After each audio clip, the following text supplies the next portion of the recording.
Welcome inside Appalachia. I'm Glynis Board. This week, our show is all about airplanes. Did you know there used to be a load of small airports across central Appalachia? There was a day when airplanes made a world of a difference here. It took 15 minutes to fly, where it would take you almost 7 hours on a train and nearly as long by car.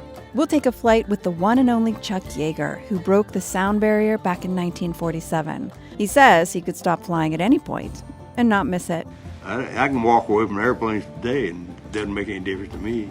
I got other things to do like fishing, hunting, and... Why still fly? To get someplace to hunt and fish. And we'll hear the story of a flight in 1979 that didn't go quite as planned. It was a 4-engine DC-6 cargo plane overloaded with marijuana, and it crashed and burst into flames after it overshot the runway at Kanawha Airport. You'll hear these stories and more this week inside Appalachia.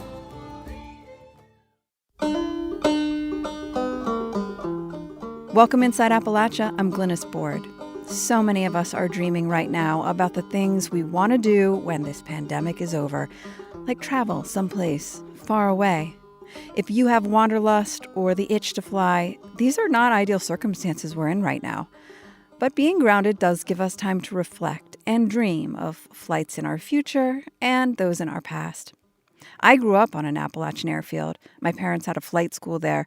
So many of my actual literal dreams are set on the tarmac of the Marshall County Airport in West Virginia. I even learned to fly myself. In fact, one of the coolest actual dreams I've ever had was the night before my first solo flight. I practiced taking off and landing all night. I was ready the next day. Of course, by that point, in my waking life, I had watched a generation of Appalachians learn to fly. When I was a kid, it seemed like anyone could learn to fly if they wanted it bad enough. Rich, poor, young, old. Gravity, wind, and aerodynamics didn't discriminate. And of course, if you go further back, flying like a crow was one of the only ways to get quickly around in this state. Southern West Virginia used to be home to like 40 airfields or landing strips for airplanes. Today, there are 28, and some are dormant. Our Southern Coalfields reporter Caitlin Tan looked into what happened to all those runways. Amidst the rolling hills and strip mine mountaintops that stretch through Logan County, West Virginia, is Route 10, a newer highway that was 20 years in the making. It made road travel in southern West Virginia more accessible, but it also replaced the McDonald Airfield. And like most airports in the coalfields, the McDonald Airfield is but a faint memory, recalled only by a few who used to fly there. We loved our little airport, and so we always took good care of it. That's Andrew York, a professional pilot from southern West Virginia. He actually learned to fly at McDonald Airfield in the 90s.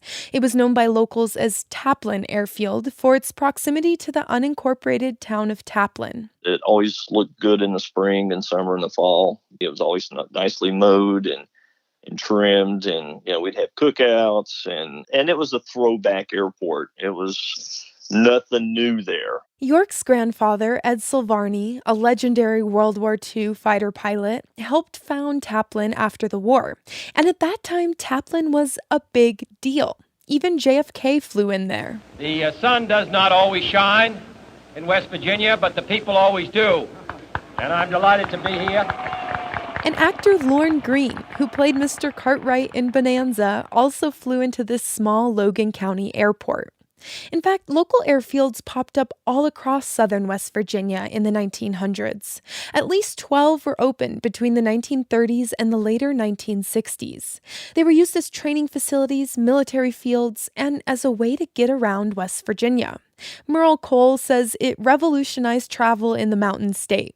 Cole is the marker program officer for the Raleigh County Historical Society, meaning he researches potential historical sites. And lately, he's focused on 2 airfields in the region. He says in the 1930s, from Bluefield to Charleston, it took 15 minutes to fly, where it would take you almost 7 hours on a train and nearly as long by car. But much like Taplin, many of these airfields have disappeared. They've been replaced by highways, strip malls, even the forests have overtaken a few. There aren't many people left who still know the history of these tiny airports, and very little history was written down. Like so much else tied to the once prosperous coal towns throughout Appalachia, many of these stories have been forgotten with time. But Cole says the airfield history that we do know is partly related to the boom and bust cycle of coal mining. Flying is an expensive business. If you are an airline company, you got to have a lot of money invested in airplanes, airports, and runways, and staff and crew and things like that. If you're operating a small private or personal airstrip, you still got to have the money to keep that plane in the air. And while the coal industry prospered, people had extra cash. A lot of people got pilot's license, learned to fly. Cole says it also helped that flying was relatively new, only invented a few decades earlier. It became the way to get around West Virginia.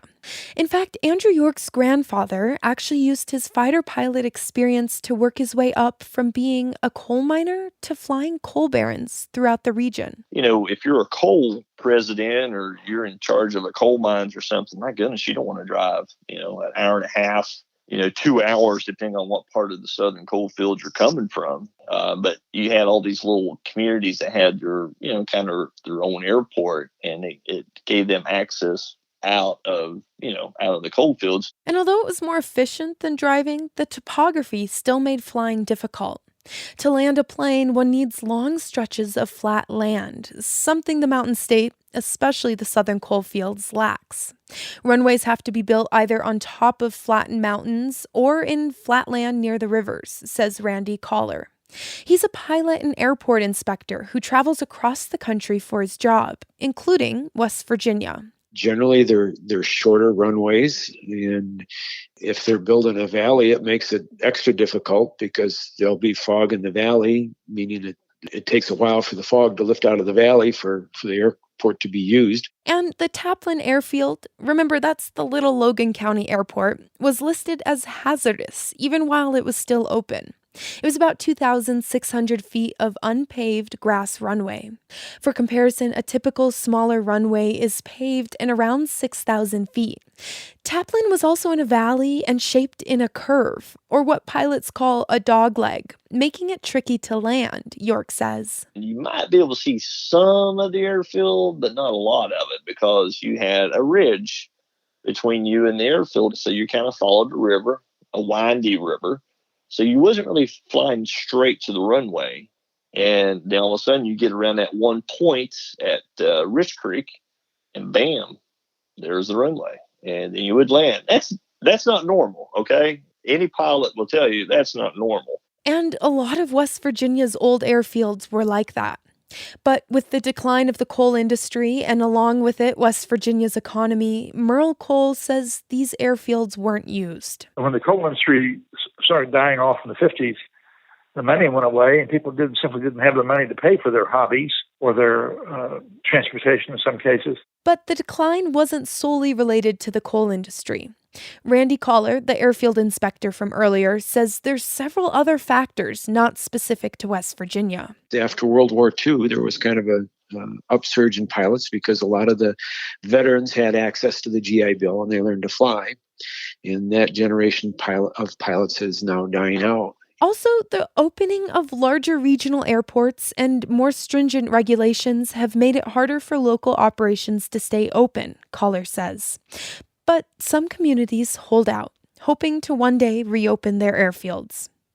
One in Wyoming County isn't used much for flying these days, but it's still maintained for other reasons. I myself have walked at the airport or ridden my bike as a young child, and now I enjoy taking my kids up there as well. That's West Virginia native Leanne Biggs. She says the airfield is a long strip of empty pavement, much like a running track, great for recreating. We take long walks up there. My children ride their bikes, splash in the mud puddles, and just enjoy the scenery. Many of the airfields in West Virginia's coal fields have disappeared with time, taking with them much of the rich history. Some have turned into strip mines or chemical factories, others reclaimed by the forests. But there are some clues left behind. In Welch, there's a locked-up gate with an old metal sign that says Welch Airport. And driving along Route 10 in Logan County, there's a turnoff that's called Airport Road. It takes you to what's left of Taplin Airfield, an overgrown field lining the banks of a windy river, offering a glimmer of what it once was. For Inside Appalachia, I'm Caitlin Tan.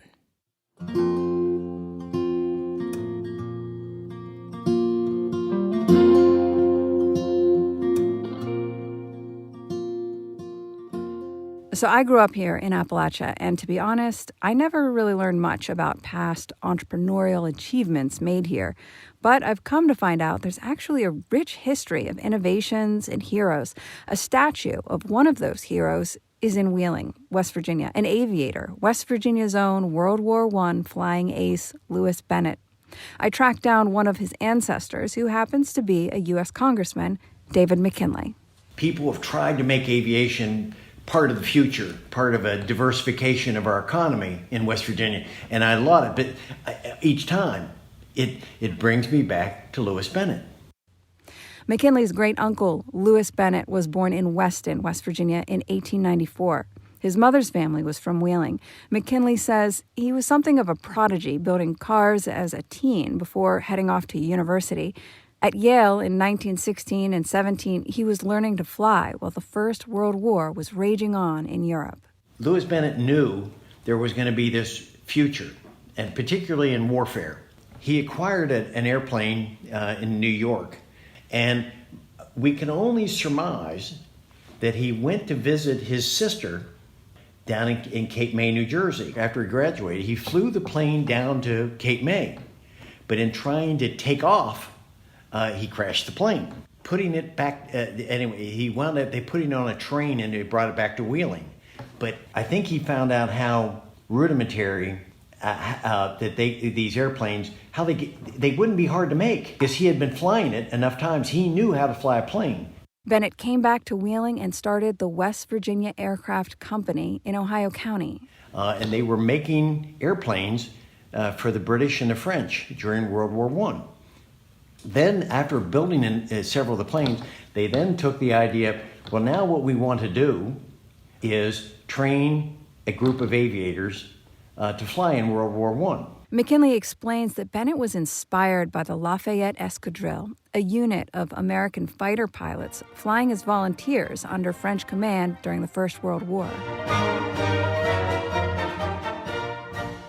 So what he tried to do, Louis Bennett did, was put together this group of West Virginians. And I've got the names of all, I think there were 20 or 23 pilots, all from West Virginia, that he was training how to fly. Bennett convinced the governor and the legislature at the time to financially support his dream of building the West Virginia Reserve Aerial Unit. Such a lad, tell your sweetheart not to hide, to be proud of boys in line over there.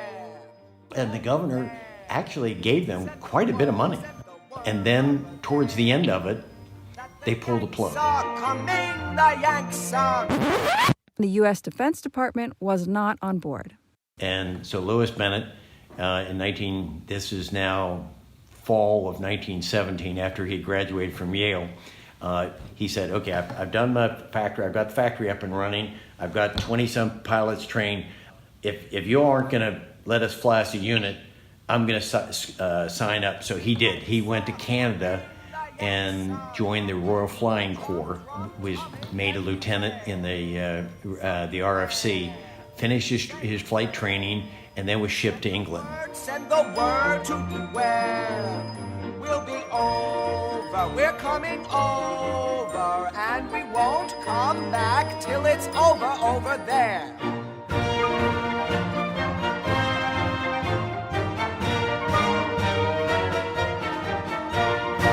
They assigned him first, maybe a home guard, but it was a pretty safe assignment, and he rebelled about that. We see the letters back to his mother.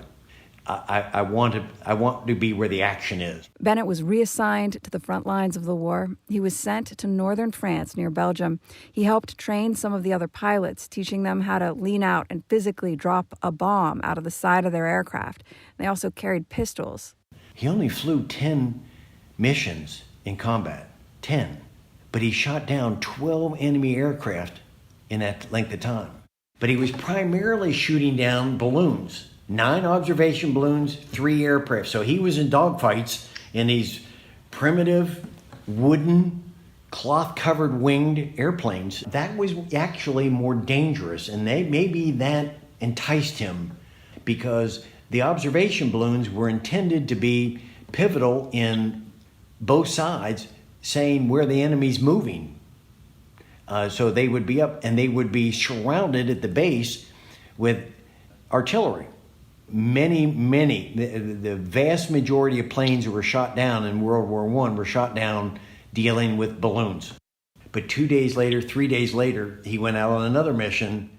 Bennett was flying, and with him on the mission was another pilot named Landis flying a second plane. But Landis had some kind of engine trouble and had to turn back. Bennett did the no-no and stayed. He kept flying. Under all circumstances, he should have come back too, because you don't ever fly by yourself. So his captain of the squad, immediately when Landis came back, realized that Bennett is flying by himself and very vulnerable. So he took off on a plane to try to catch up with Bennett, but didn't get there in time. Bennett was last seen going after a balloon around Lille, France, and crashed the plane in Wavrin. Keep the home fires burning while your hearts are yearning.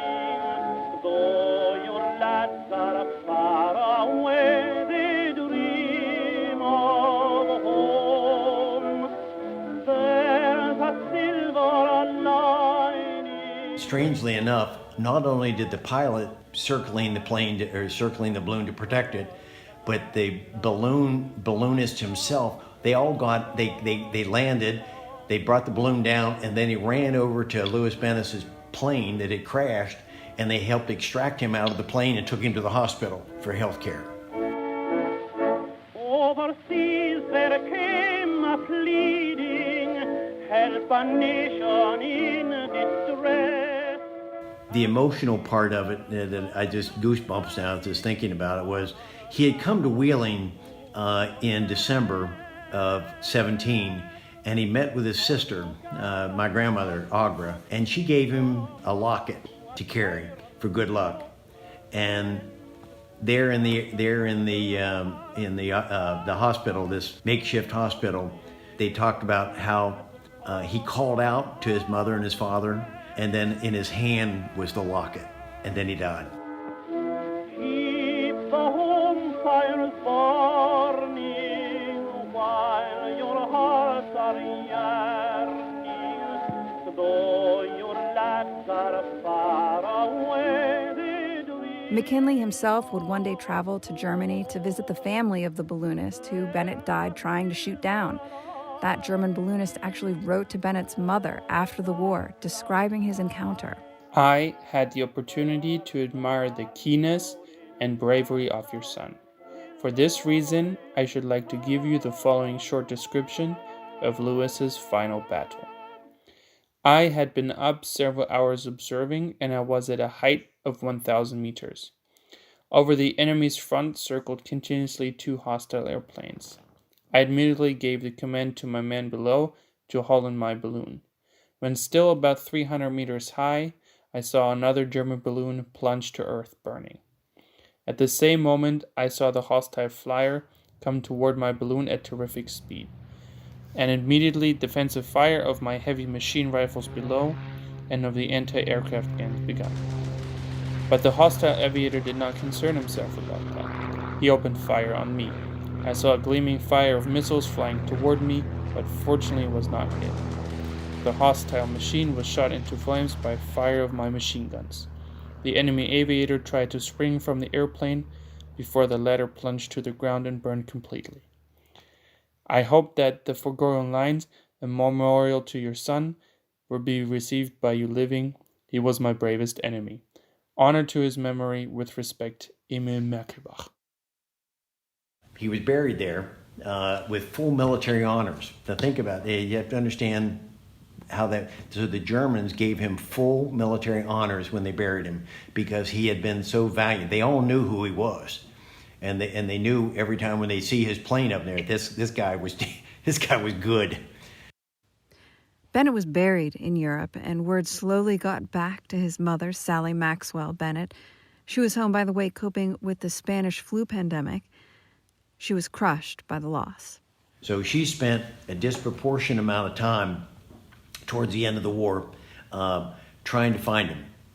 Was he in Wavrin? Was he in Lille? Was he in Belgium? And they finally figured out working with the Germans where he was.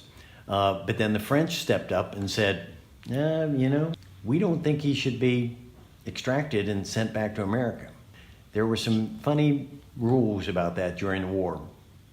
My grandmother is just like many of us, are pretty persistent. She waited till nightfall and got some local people from Wavrin, and they physically dug him up. And they identified him by the ring on his hand. In gratitude for the help of the local village, his mother actually had a church built to commemorate her son with a small monument next to it. And for the next 6 years, she actively sought to memorialize her son across borders and continents, including the commissioning of a statue of an aviator with wings titled Ready to Serve, which stands today in Wheeling.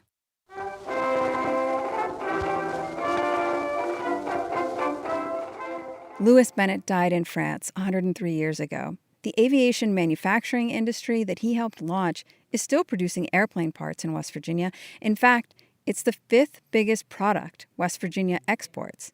And McKinley says his ancestors' story continues to inspire him to grow that industry here in the Mountain State.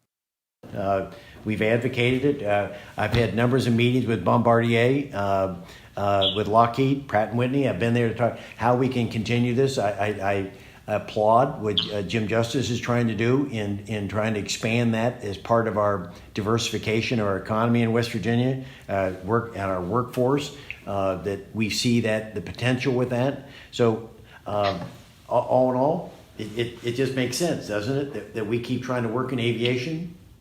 West Virginia exports more than $150 million of airplane parts every year. The work they're doing is innovative. Much of it includes repurposing decommissioned plane parts. These elements were made to last, and we are nothing if not smart and resourceful. And even now, as the global pandemic means less travel, West Virginia's role in the aviation economy may actually stand to be more resilient. Our associate producer Eric Douglas reports. Commercial aviation has seen a tremendous downturn because of the pandemic. People just aren't flying.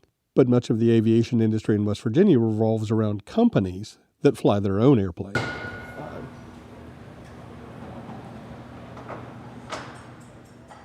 That sound you hear is the shop floor at Pratt & Whitney's facilities in Bridgeport, West Virginia. Pratt & Whitney is a multinational corporation that manufactures jet engines for civilian and corporate jets like the Gulfstream 500. The West Virginia facility doesn't make jet engines, but repairs them and gets them back in service. And that may be a good thing for West Virginia as the industry goes through post-pandemic recovery. Richard Appalachia studies trends in the aviation industry for the Teal Group. He says West Virginia's work in servicing older aircraft engines may give it an economic edge over the rest of the country. The major centers primarily do new build, and that's going to be a bit more volatile, than fleet sustainment. So that might provide a level of insulation for the West Virginia facilities. Could mean that keeping older planes in service a bit longer is also good for the folks who do sustainment. 20 businesses in West Virginia provide materials, make airplane parts, or service engines and airframes for the aviation industry. Back inside Pratt & Whitney's facility, General Manager Tim Tucker points to 2 long rows of workstations with overhead cranes that transport heavy jet engines down the line. There's a dull roar, but apart from the occasional clanging, it's quieter than one might expect. Engines will come in, bring them in, disassemble them all the way down to the nuts and bolts. Go through, we'll clean them, inspect them, repair anything that's deviating, and then bring it back and build it all back up together right here. Engine management specialist in Bridgeport fills a unique niche in the aviation industry. They receive mostly Pratt & Whitney engines that have been taken out of service for one reason or another and completely disassemble them. They remove the parts that have a usable service life and sell them back to Pratt & Whitney to return other engines to flight. The company's owner, Tim Critchfield, indicates an engine on a stand. He explains the value left in each one. So they could range anywhere from a part out, a reduce the spares engine could range anywhere from $50,000 to $200,000, depending on the engine. According to the latest jobs report from Workforce West Virginia, there are about 3,600 West Virginians who are employed by the aviation industry. And while that's about a third of the people currently working in the coal mining industry, It is a start towards making the state's economy more diversified, says West Virginia Commerce Secretary Ed Gaunch. It's critical to our future. We've been an energy state. Coal's been important to us, still important, and I think will remain important. But what we're trying to do is construct an economy around some of these other industries. Gaunch says the aviation industry pays about $24 million in taxes, and each job in the industry has an average salary of $78,000. Despite those earnings, there aren't enough skilled workers to fill the positions, says Ruben Segura, the Deputy General Manager at Pratt & Whitney's Bridgeport facility. That's why we're getting the involvement with the high schools and universities and colleges, because we're going to have that resource available to us if we want to continue to grow. To work in the aviation manufacturing industry in West Virginia, workers typically need to go through an airframe and power plant course at a technical college or university. There are just 2 of these programs in the state. Next fall, Marshall University will launch a new associate degree program with Mount West Community and Technical College to certify technicians and keep West Virginia's aviation industry flying high. For Inside Appalachia, I'm Eric Douglas in Charleston, West Virginia. As we were working on this episode, we asked you to tell us your first memory of flying in a plane. Terrell Webb lives in North Carolina now, but he spent many years as a public school teacher in Logan County, West Virginia, and he comes back to the Mountain State every few weeks to fly. Here's his story about how he first caught the flying bug. My first flight was in the summer of 1959. My great uncle was the manager of Tri-City Airport in Johnson City, Tennessee, and he arranged for my family and me to have a flight there with a friend of his who ran Appalachian flying service. And after that first flight, I was hooked. I got to sit up front next to the pilot, and it was just kind of like magic. All of a sudden, you're rolling down the runway, and then you're off and you're up into the air.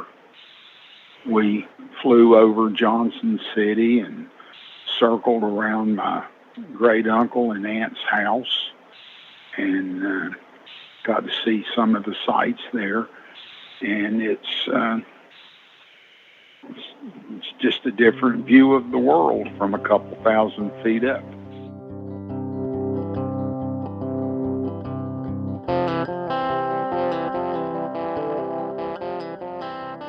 What about you? What do you remember about the first time you were in a plane? If you've flown, tell us what it was like to fly in Appalachia for the first time. Send us an email to insideappalachia@wvpublic.org. We'll hear more of your first flight stories a little later in our show, but now it's time to talk about the one and only Chuck Yeager, a personal hero. Now, I wasn't named after his plane, the plane that broke the sound barrier, but I grew up on an airport where a huge painting of Chuck Yeager's Bell X-1 hung. He named that plane the Glamorous Glennis after his first wife. Chuck Yeager is one of Appalachia's, nay, the world's most famous aviators. A West Virginia native, he was the first person to fly faster than the speed of sound in 1947. He was a character then, and believe me, he still is. He's 97 years old and recently posted on Twitter, "Chuck Yeagerism. Don't bring me problems, bring me solutions." Back in 2007, Chuck Yeager agreed to fly with Washington Post aviator Del Wilbur in the Sierra Mountains of California. Wilbur recorded this story, which originally aired on NPR. Chuck Yeager hasn't softened with age. I learned this quickly standing on a small airstrip in Northern California. I'm waiting for him, microphone in hand. If you don't take that damn thing and quit sticking it in my face, I'm going to throw you off the field. The 84-year-old is standing in front of me wearing jeans, pulled all the way up to his belly button, and an Air Force baseball cap. I'm eager to ask him about being a World War II fighter ace, and about flying rocket planes, and about breaking the sound barrier, but he's not interested. Do you like flying as much as you used to? No, I never did like flying. How's that grab you? We're concentrating on flying, so let's quit asking questions. Okay. We head into a nearby hangar to borrow his buddy's plane, and I watch Yeager pull the dipstick out of the single-engine Husky to check the oil. Doesn't run very good without it. This is the guy from the right stuff, but he's not the least bit sentimental. He's flown some of the fastest and most famous planes ever made. We wheel the plane out. He slips easily into the cockpit. I bash my head on the wing. This thing will cut you to pieces.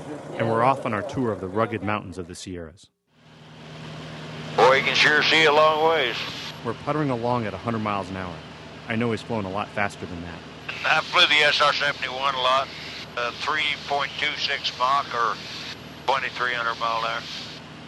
He says it so casually. 2,300 miles per hour is faster than most bullets. That is New York to Los Angeles in less than an hour. Boy, it sure is smooth, isn't it? Beautiful. We dip down into a valley. Yeager sits in front of me in the two-seat cockpit. The last person who flew with Yeager paid more than $90,000 to charity auction for the honor. He's agreed to fly with me for the cost of fuel. He never explains why. As a pilot, I would love to take the stick, but I know I shouldn't ask, and I don't. I ask him about his career in breaking the sound barrier. His responses are brief. Breaking the sound barrier, it opened up space for us and put us ahead of the rest of the world in aeronautical knowledge. See that mountain over there? Yep. The airport's just to the left of it. Okay. We head into land.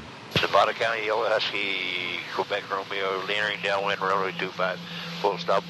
We touch down with barely a bump. I don't know, it seemed like a pretty good landing.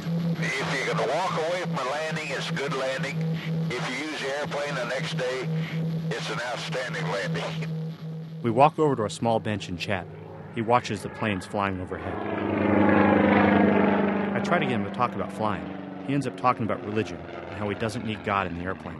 It was really difficult for, fanatic churchgoers to understand God can't help me.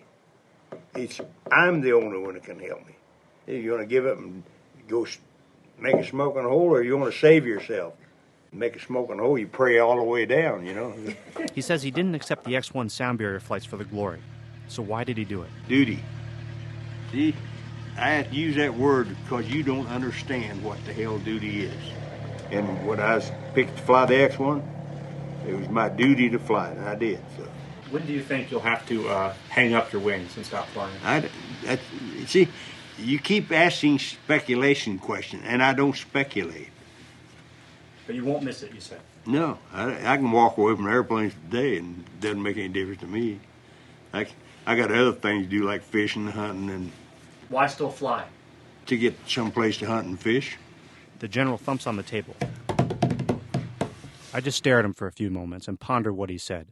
Chuck Yeager can give up airplanes just like that? I'm not sure I believe him. Later, I follow him into the parking lot. As he drives off, I read the license plate in the back of his family SUV. It says Bell X-1A. The Bell X-1 is the plane that broke the sound barrier. For NPR News, I'm Del Wilbur. Chuck Yeager's Bell X-1 broke the sound barrier, but it's worth noting that a less astute pilot might have died trying. So it wasn't the last iteration of the plane. Today, NASA and other organizations are working on the X-59, and one of the companies working on it is right here in West by God. And that plane, too, might just make history. So the amazing thing that Chuck Yeager did, he breaks the sound barrier, and he does it in an airplane that wasn't well designed to do that and nearly was killed, and he was just brilliant in what he did. That's Brian Joseph, an entrepreneur, scientist, engineer who lives in Wheeling. And they broke the sound barrier, realized what they had to change, and then that led to a series of X-planes. There were a bunch of X-1s, X-1A, X-1B, C, D, E. And then, since then, we've had many, many X-planes that do all kinds of things, nuclear propulsion to ramjet engines. And we're up to now X-59. X-59 will be the world's first supersonic airplane that does not leave a sonic boom.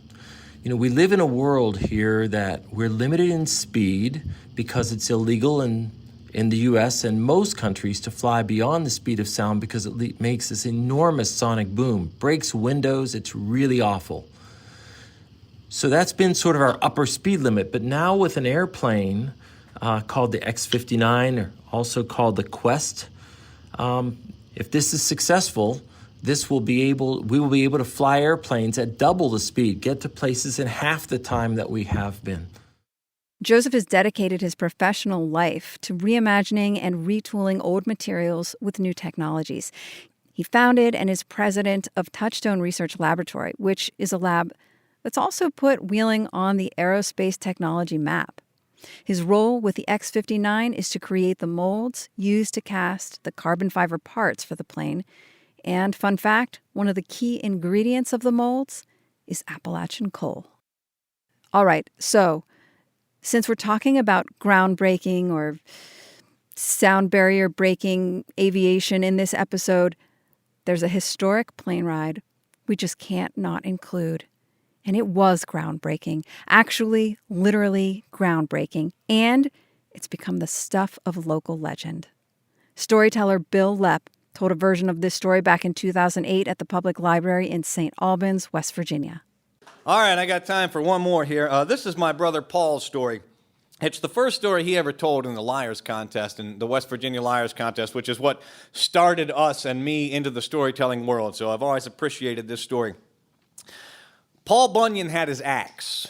King Arthur had Excalibur. I, poor humble West Virginian, have the monster stick. Now, the monster stick is my 9-foot surf casting rod, complete with 6 miles of brand new 50-pound test strand carp cord. It's the castingest outfit I ever did own. You have to understand, the monster stick has a patented 5-minute cast. You can usually cast, open your favorite beverage, and be about halfway through the can before the bait ever hits the water. You have to be real careful, even on a big river, if there's a wind behind you, that you don't cast all the way over and hang up in the weeds on the other side. So this one night, I was down at the Marmet Locks. I was doing a little bit of catfish fishing, and the night was really a fisherman's dream. There were fishermen lined up and down both sides of that river, and all those fishermen had their Coleman lanterns with them, and all those lanterns were lit. And most of those fishermen had their Coleman coolers with them, so most of those fishermen were lit. But it was going a little slow, so I thought I'd put a fresh hunk of rotten liver on my hook, and I reeled in. I was putting the liver on, and while I was doing that, I heard a droning noise coming down the river. Now, it wasn't really bothering me, so I didn't pay any attention to it. I went into that patented 5-minute cast, and just as I let loose with that cast, I saw what was making that noise. A DC-3 airplane was coming in so low over the river that it was pushing a wake. And right away, I realized what had happened. That pilot had seen all those lanterns going up and down both sides of that river. He was coming in for a landing. Well, he was headed straight for the Marmet Locks, and just in the nick of time, he realized his mistake and pulled out. Now, I say it was the nick of time, and it was for him. But it was too late for me, because it wasn't before the end of my line had wrapped a triple improved clench knot around the tail of his plane. Now, I don't know if you've ever been hooked to the tail of a DC-3 before, but I can tell you that things start happening fast. The next thing I knew, I was jerked up out of my shoes. I was staring at the pigeons on top of the interstate bridge. I started to reel as quick as I could. I got up over the top of that bridge. But then I did a dumb thing. I looked down. Now, I'm scared of heights, so I quit reeling, and I let the drag on that line take me all the way back down to the river. And just as my feet touched the water, I looked up. I saw the South Side Bridge looming large. Well, I started reeling like Bill Dance on a Casting for Dollars program. I got up over the top of that bridge. About that same time, that pilot got his bearings back. He made a right turn there at the old Sears Tower in Charleston, and that flung me out over the Elk River. Now, for those of you that aren't from Charleston, you might not know this, but there are no less than 5 bridges in the first quarter mile of the Elk River. I got up over the Boulevard Bridge, tipped the top of the Lee Street Bridge. That somersaulted me over the Summer Street Bridge, but there was no way I was getting over the Washington Street Bridge. And it was about that time that the fishermen caught back up with me, and I knew what I had to do. I straightened out my legs in front of me, and when I hit the top beam of that bridge, I just wrapped my legs around that beam, held as tight as I could onto the monster stick with both hands, hauled back, and set the hook. Well, that pilot felt the bite of that number 3 eagle claw, and he just shot straight up into the sky and then dove into the heart of the city. He was going in and out of buildings trying to hang me up. I had to play out drag as fast as I could. The fishing reel sounded like a cat caught in a fan boat. I was laying line all over the city. He almost hung me up on the KB&T building, but I got him turned just in time. And then he was coming straight at me. I had to start reeling. I had 6 miles of line all over the streets of Charleston. I was reeling as fast as I could. I was sweating so hard that cars going over the bridges turned on their windshield wipers. They thought it was raining. But I got him turned and headed toward the airport, and he disappeared behind the trees, and that's when the line broke. And I fell off that bridge and splashed into the river, and I was sloshing my way out of the water. I was feeling pretty bad for myself, but I did console myself with the idea that I've been a fisherman for a long time, and I've lost big ones before. And besides, even if I had landed that thing, I didn't have any place to mount it, so wasn't really that big of a deal. But as it turns out, that's not the end of the story, because you see, I had a buddy who was working up there at Eagle Aviation that night. He said I was bringing that plane in for a perfect 3-point landing, which made me feel pretty good, because I had never landed a plane before. But just as he touched down, that pilot wiggled his tail fin, and that caught my line up on the propeller of one of those National Guard C-130s. That's when the line broke and I fell back into the water. But it turns out that's not the end of the story either. And the trial's over, so allowed to talk about it. Now, it turns out that when that line broke, that plane had a whole bunch of extra momentum, and it shot right off the edge of the runway and crashed into Coonskin Park. Well, it turns out that plane was carrying about 6 tons of that marijuana stuff they were smuggling in from South America. And I don't mind telling you people this story, but I would appreciate it if you wouldn't tell my mother, because I don't mind her knowing that I'm hooked on fishing, but I would hate for her to find out that I spent a summer's night hooked on marijuana. Thank you very much. Bill Lepp is an award-winning storyteller and 5-time winner of the West Virginia Liars Contest. As he mentioned, his brother Paul actually wrote that tall tale, and most every tall tale has elements of truth. That one is based on an actual plane crash back in 1979. Here's some sound from WSAZ's news coverage. It was a 4-engine DC-6 cargo plane overloaded with marijuana, and it crashed and burst into flames after it overshot the runway at Kanawha Airport. It became known as the pot plane crash. To learn the full story, we caught up with West Virginia historian and the editor of Golden Seal magazine, Stan Bumgardner. A little after midnight on June 6, 1979, there was an old Douglas DC-6 cargo plane that asked for permission to land at Kanawha Airport, which is now Yeager Airport in Charleston. They crashed the plane, is the short story. The reason they crashed it in part was because they were drug smugglers from South America who had never flown into the airport in Charleston, West Virginia. The drug smugglers were carrying approximately 20,000 pounds of marijuana. But the key was, because it was such a big plane and carrying such a heavy load, they had to get this plane down fast. So they try a last-minute landing, and they just panicked. And it shoots the plane over the hillside, and it bursts into flames. The crew on board the plane survived, and everyone was caught. I think one guy lost an eye. But it left the authorities with a huge problem on their hands. Authorities estimate several tons of the pot were still on the mountainside today, still an attraction for some. Have you had any problem with kids looking for some free pot? Well, we've had some problem here on security, on keeping people out of the area here. Of course, some of them are here to watch the activities here and us trying to dispose of the marijuana. And, of course, there's some other people here probably that would like to get up there and get a sample or two. So we're having to keep all people out of the area. With 20,000 pounds of marijuana, it was too much for an evidence room. You know, what do you do with it? So the feds came in and decided to set fire to it, that they would burn it. The newspaper went and interviewed this woman, Anna Marie Smith, and she talked about it was an awful smell and it was just burning all the time. And then they asked her about how things had been on the street. And she just said, well, all of a sudden, everybody's really calm and they were laughing and talking. And it said they started calling her road Happy Holler. Bumgardner says he's also heard rumors that seeds from the pot grew a patch of marijuana up the hillside beside the airport. Authorities tried to kill the plants with diesel, but some locals say the plants didn't die off. And for a while, some residents foraged the wild weed growing there. And here's another piece of backstory about the crash.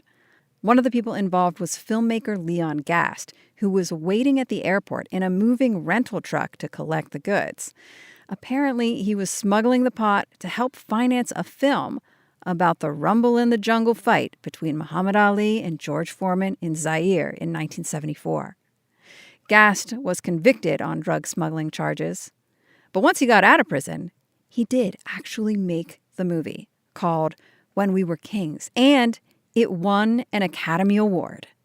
In a time of courage in the jungles of Zaire, a man named Mohammed created his own destiny. Up next, residents in White Sulphur Springs, West Virginia had long speculated about why a 7,000-foot landing strip existed in their small town. Turns out it was connected to an underground bomb shelter kept secret by the U.S. government for 30 years. That story and more in just a minute. You're Inside Appalachia. I'm Glynis Board, and we'll be right back.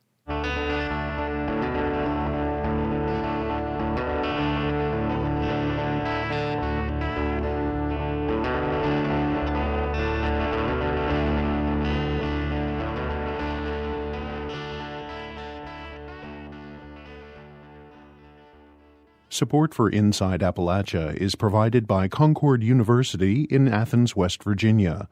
With career-focused liberal arts education in more than 80 degrees and programs to pursue various career options, not just a single job. More at concord.edu. As we're currently in the midst of a global pandemic, maybe you're wondering if you could just go underground for a month or a year. Hey, I get that. And it's a perfect segue into our next story about a secret bunker hidden for 3 decades in the Greenbrier Resort in West Virginia. It was the 1950s, and fears of a nuclear apocalypse made the president search out a remote location where all 535 members of Congress could hide in case of a nuclear attack.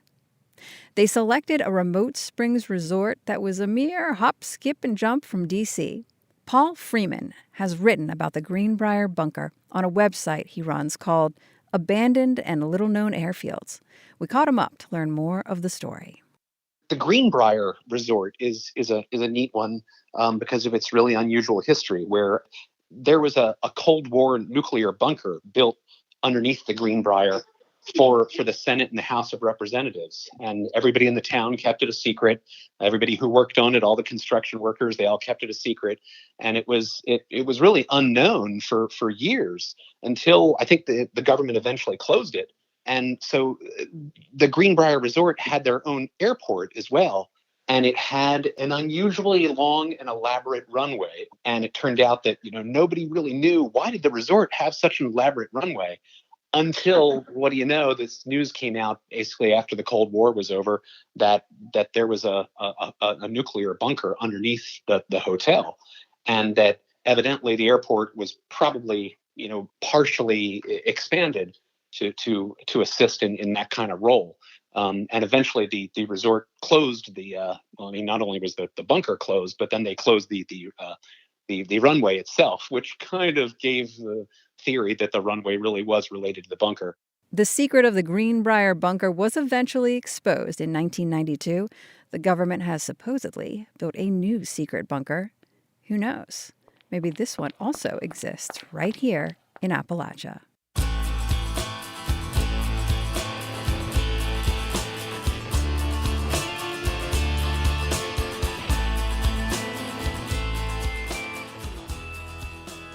We mentioned earlier that we heard from several listeners sharing your favorite memories of flying. One of these stories is from Merle Cole from Raleigh County, West Virginia. My favorite West Virginia flight took place when I was in, you call it junior high school when my cousin and I went out to the Raleigh County Memorial Airport and hired one of those pilots to take us on an aerial flight of Beckley, Shady Spring area, etc. And we took my parents' movie camera and we took aerial footage of the area. It doesn't sound very exciting. What was exciting about it was that we didn't tell our parents we were doing this.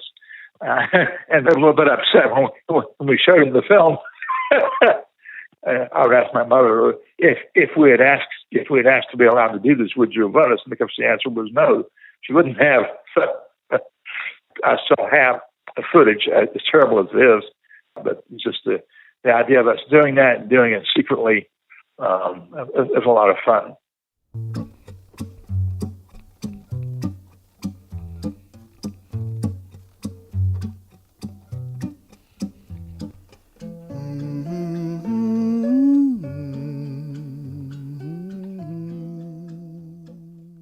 To close our show, let's hear one more of your favorite memories of flying. The Mallory Airport and Flight School in South Charleston has a 2,000-foot asphalt landing strip. Benny Mallory built and opened it in 1973 on a mountain called Mudsuck, where he grew up. Mallory has been flying for 70 years, and he's something of a legend. He was buddies with Edsel Varney, the World War II fighter pilot we heard about earlier, and Chuck Yeager, the West Virginia pilot who first broke the sound barrier. Mallory even flew some local and national celebrities around. Honey, I could tell you stories that take all day. I flew commercially for probably every politician in town, I think. I flew with John F. Kennedy before he was president. I took him to Bluefield and dropped him off. About all it was, a very nice guy. I enjoyed him. Oh, yeah, I've been around a while. I'm 89, halfway to 90. I'm about the most country guy you ever seen. I was a helicopter examiner. I do helicopter work too, and seaplane examiner, glider examiner, and I probably give 40,000 license. You know, I've had a wonderful life, honey. My wife and I have been together. We're going to have her 71 anniversary. She would fly anywhere with me. She wasn't a great aviator, but she was a great supporter of me. When our kids was born, she'd set them on her lap and go with me. I had a son that really liked to fly too, and he got Parkinson's and died. But he was 60, and he was a good pilot, was a maintenance inspector too, and he just done good in aviation all of his life, you know, and loved it, you know. Aviation is a part of West Virginia, and you can get places in a hurry. West Virginia's been really good at flying, and they got a lot of good people, good airports. This is my home. It's going to always be my home. I've been all over the world, and I've seen everything, and I ain't seen nothing as good as this old mud up here. And I'm going to be on this mountain till they put me underground.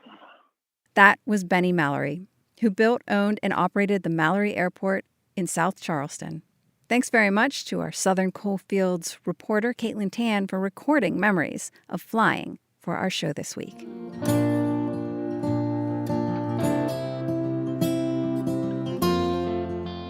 I mentioned earlier I grew up on a small public airport in Marshall County, West Virginia. Only kid I knew with a runway in the backyard and a constant giant spinning beacon for a nightlight.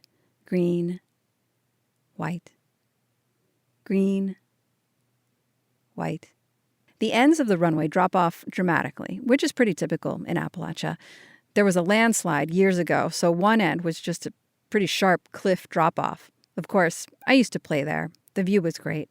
I remember one day standing with my toes over the edge, and I knew with all of my little girl heart that if I just believed hard enough, I could step off the edge and fly, soar, just like a hawk, if I just believed strongly enough. I almost took that step, but at the last minute, I thought it might be a sin to test God. I should think this over. And so I didn't plunge to my death that day. Fast forward more than a decade, I was at the end of the runway in a plane all by myself. It was my first solo flight, a momentous occasion. I was going through the pilot's checklist, flaps, carburetor mix, doors, and as I gazed down the runway toward that same view, I could suddenly see in my mind's eye the back of the little girl version of myself perched on the edge of the cliff. I remembered how convinced I was that believing hard enough would make my dream of flying off the cliff real. And that's when I realized what was about to happen. I was about to fly off that cliff. I mean, sure, I was enabled with the power of a noisy mechanical bird that I was wrapped in, but still. I pushed the throttle forward, gathered speed, and I flew right over the head of my past self, off the edge of the cliff, and soared just like a hawk over the hills of Marshall County.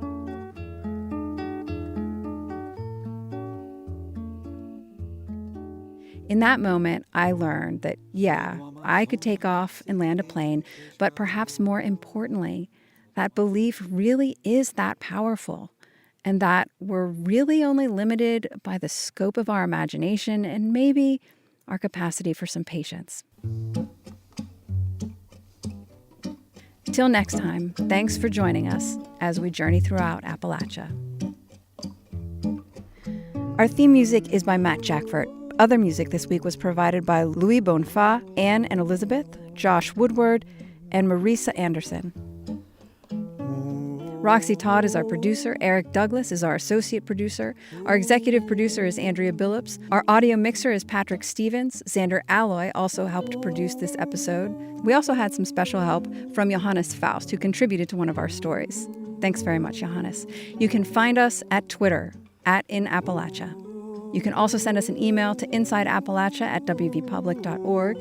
Visit wvpublic.org/InsideAppalachia to sign up for the Inside Appalachia newsletter. There you can also subscribe or download all our stories, or look for the Inside Appalachia podcast wherever you get your podcasts. Inside Appalachia is a production of West Virginia Public Broadcasting.